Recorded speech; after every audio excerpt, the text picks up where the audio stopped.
we've done a lot of talking on Spilling Ink about using Facebook for marketing and for throwing parties and things like that. We haven't really delved into a lot of the other social media outlets, and Twitter is one that, at least for me, it's like shouting into the void. So I don't really understand how to use it. What are your takes on Twitter? I sell more books on Twitter than Facebook, probably 10 to 1.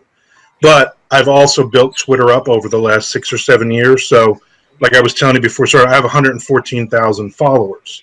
And those are genuine that I've built up over the years myself. You know, I never buy followers.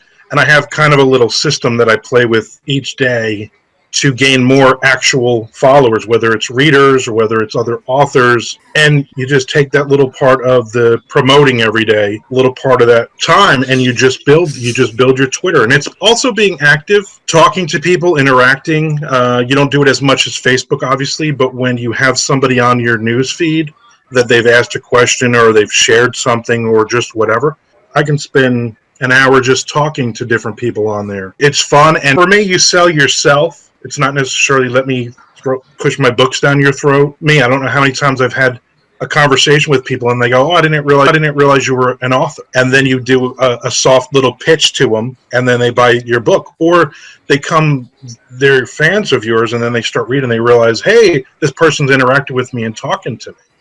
So there's a lot of little, I wouldn't say tricks, but things that patiently over the last 6 years, I've really built it up.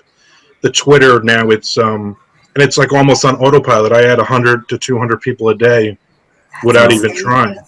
That's really awesome. Now, would it be safe to say, at least from my perspective, this is how I see it, Facebook is like social media for introverts, whereas Twitter would be the extrovert version of social media, because you actively have to create that conversation. Whereas with Facebook, you know, you drop a picture in and say something funny and people like or respond. With Twitter, like I said, it's shouting into the void. You're kind of waiting for somebody to respond, or you actually have to seek out somebody saying something and respond directly to them. One easy trick with Twitter is hashtags. Like, hashtags are huge for Twitter. The easiest one for a writer actually to attract attention is usually hashtag #writing. That usually draws writers in. Blogging, like hashtag blogging, hashtag podcast, especially when you're getting started. And like, I'm like 114,000 followers. You're the man, Armand. You're the man. I just crossed 2,650 followers. I got 10 followers today. And I'm not doing anything. I'm doing what he's doing. I'm interacting with people. I'm just talking about my day. I'm just being me. That responds a lot more than when I follow an author on Twitter. And the biggest, I think, no I get with when I see an author on Twitter is usually very shortly after I follow an author, I will get a note from that author saying, "Please buy my books." I personally get turned off by that. I think that's one of the biggest mistakes authors make. I want to actually talk to you in some form or fashion or get a feel of who you are.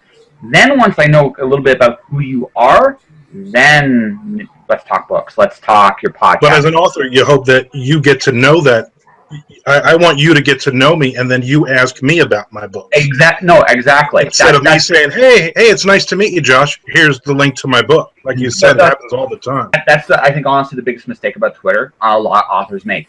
That should not be my first impression about you. My first impression about you should be a little bit about who you are. The thing I think that makes readers really fascinated about authors today is the access is a lot more now today than it ever was. Not just on podcasts when we're doing YouTube show here, Twitter, Facebook, Instagram, Tumblr, all that stuff. You get a lot more of a glimpse into of the person, of the people you're actually dealing with. And that's really cool. That's something that, like, up until, I'd say probably about 10 years ago, that wouldn't have been happened at all. You see authors on TV being serious and academic and stuff. I don't know, I'm making stuff up on that one. I have no idea. The pedestal has been pulled out from underneath us. Well, absolutely. I think it's better now in one sense, because now it's easier for me to approach, say, a Craig DeLuey or a Robert J. Sawyer, all right, or somebody like that, and actually introduce myself. The Twitter error I see is you're going for your books first and you second. And don't get me wrong, you've got to push your books. There's at least a little bit to make people aware that you actually are doing these things. I feel that, like, and this has just been my experience with getting followers and getting what I've gotten in terms of interactions and sales. I've gotten more being myself than I've gotten pushing a book or pushing my podcast or pushing a blog.